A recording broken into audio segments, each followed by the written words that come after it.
Hello, big dream ప్రొజెక్షన్స్కి స్వాగతం అండి. వసంత్ శ్రీనివాసన్ మాట్లాడుతున్నాను. ఈరోజు విజయవాడలో ఫ్లడ్స్ వచ్చినాయి కదా, దానికి సంబంధించి నేను ఒక మాకు తెలిసిన ఫ్రెండ్, అలాగే నేను వర్క్ చేస్తున్న ఆఫీస్లో కొలీగ్, అతని పేరు వచ్చేసరికి రాజు. ఇప్పుడు అతనితో చిన్న ఇంటర్వ్యూ టైప్ తీసుకుంటున్నాము. టాపిక్ వచ్చేసరికి ఫ్లడ్స్, విజయవాడలో వరదలు వచ్చినాయి కదా, దానికి సంబంధించి కొన్ని విషయాలు మా ఫ్రెండ్తో తెలుసుకుందాం. హాయ్ రాజు. హాయ్ వసంత్. ఇక్కడ విషయం ఏంటిదంటే, విజయవాడలో ఫ్లడ్స్ వచ్చినాయి కదా, దాని గురించి మాట్లాడదామని. అయితే మీది ఏ ఏరియా? మాది వచ్చి గొల్లపూడి, విజయవాడ గొల్లపూడి భవానీపురం. ఓకే, అంటే ఇప్పుడు ఫ్లడ్స్ వచ్చినాయి కదా, ఒక 1 వీక్ నుంచి బాగా వర్షాలు పడుతున్నాయి, అలాగే కృష్ణానది కూడా పొంగింది. ఇప్పుడు గొల్లపూడిలో పరిస్థితి ఎలా ఉంది? అంటే ఫస్ట్ స్టార్టింగ్ రోజు మాత్రం బాగా వాటర్ వచ్చేసి ఇళ్లలోకి వచ్చి బాగా ఇబ్బంది పడిపోయాం, జనాలతో సహా మేమంతా ఇబ్బంది పడిపోయాము. ఓకే. తర్వాత ఫుడ్ లేక నాన్న అల్లాడాం. ఇంకా తర్వాత జనాలు ఇంకా ఎవరికాళ్ళు సొంత మనీ వేసుకొని ఫుడ్ ఇవ్వడం, వాటర్ ఇవ్వడం, ఇంకా అలా జనాలకి అలా చేశారు.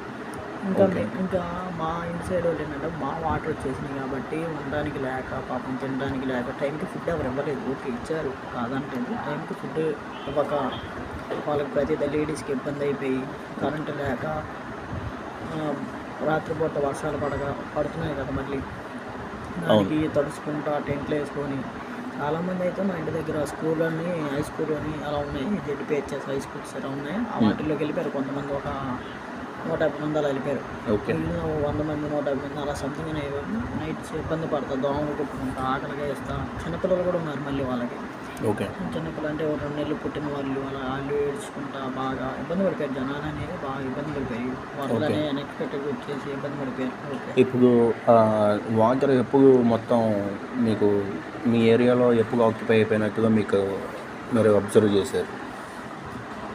అంటే ఆ రోజు బాగా వర్షం పడింది. అంటే ముందు రోజు నైట్ అంతా వర్షం పడతానే, తెల్లారికల్లా వర్షం పడతానే ఉంది. నైట్ నుంచి మార్నింగ్ వరకు వర్షం పడతానే ఉంది. తర్వాత నిదానంగా ఇంకా అక్కడిగా బాగా సింగనగర్ అనేది ఇంకా టీవీలో కానీ న్యూస్లో మన మొబైల్స్లో కూడా చూసాం. బాగా సింగనగర్లో బాగా వాటర్ వచ్చేసి ఇలా జరిగిపోయినాయి. ఇంకా చాలా ఇబ్బంది పడిపోయారు జనాలని. ఆఫీసెస్ ఇలాంటివన్నీ ఆపేశారు. ఆ రోజు మేము ఇంటికాడ ఉంటాము. తర్వాత వాటర్ అనేది నిదానంగా ఇంకా వచ్చేసింది, ఇళ్లలోకి వచ్చేసింది. బాగా నిండిపోయింది, కొద్దిగా వచ్చేసింది, ఇళ్లలోకి వచ్చేసింది.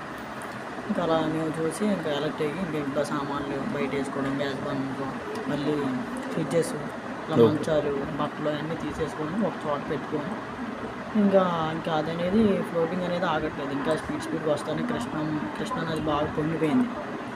మేము అనేది కేర్ఫుల్ అయ్యి బాగా జాగ్రత్త పడి మొత్తం ఇంకా బయట పెట్టుకోవడం, పిల్లలు ఎవరన్నా సంథింగ్ ఇలా చూసుకొని ఇళ్ళలో ఇంకా అంతా చనిపోయి మొత్తం బయటకు వచ్చేసాం. అన్నీ కావాల్సిన సామాన్లు తీసుకొని వచ్చేసాం.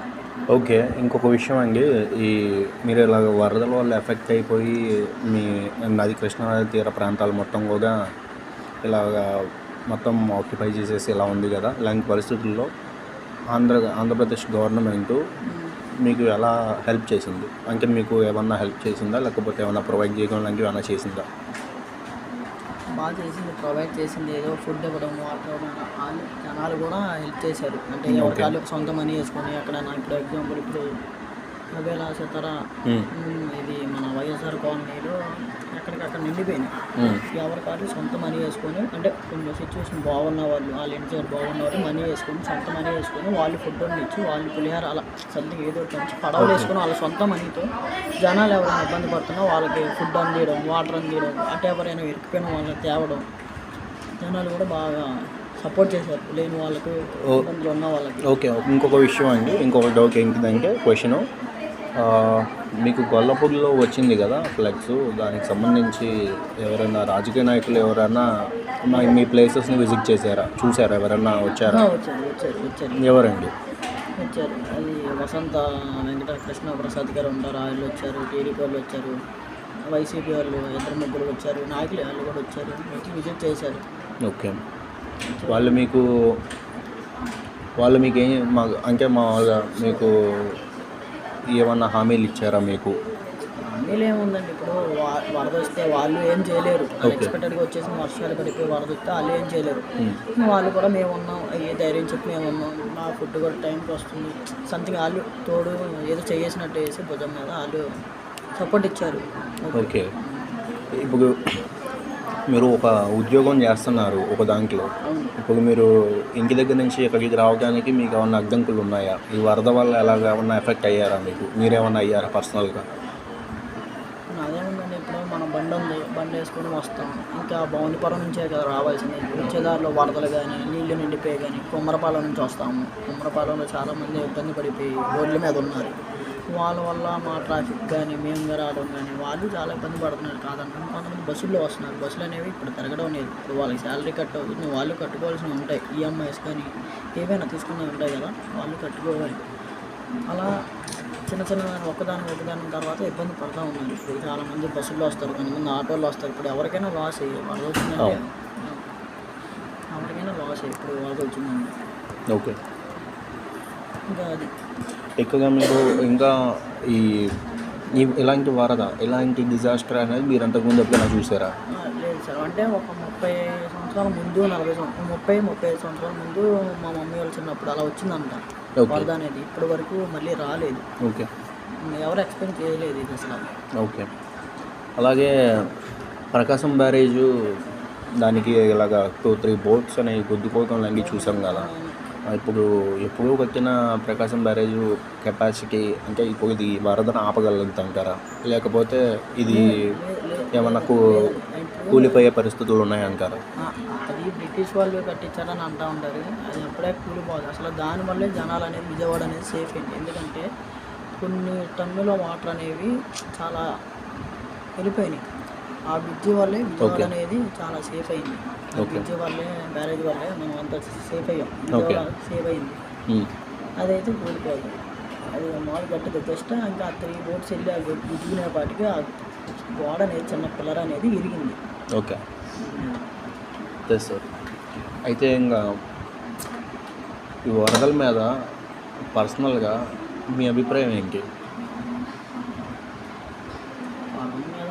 పర్సనల్గా అభిప్రాయం ఏముందండి, ఎవరికైనా బాధే కదా అలా వస్తే. జనాలు ఎవరైనా ఇబ్బంది పడిపోతారు. ఫుడ్ లేకుండా చాలా. ఇప్పుడు మీ ఆదాయం ఉంది, ఆఫీస్కి వస్తున్నాం, ఉన్నదానిగా ఆఫీస్కి వస్తున్నాం, ఇంటికాడ అలా ఉన్న తర్వాత చూసాం మనకి పర్లేదు. అలా లేని వాళ్ళు కూడా ఉంటారు కదా, వాళ్ళు చాలా ఇబ్బంది పడిపోయి ఉన్నారు. పడేవాళ్ళు కూడా ఉన్నారు. కొంతమంది పిల్లల్ని వదిలేసి వస్తారు, కొంతమంది పిల్లలని ఉన్న వాళ్ళు ఉంటారు.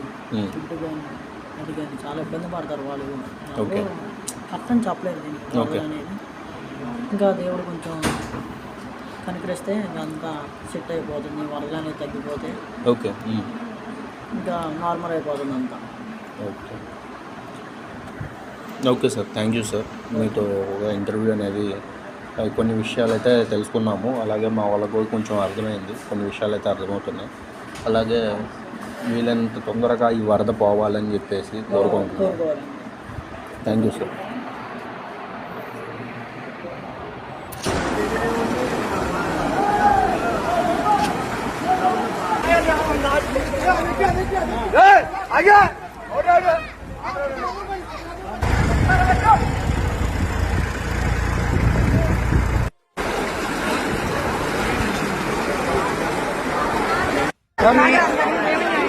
అమ్మా సార్ నాలుగు గారు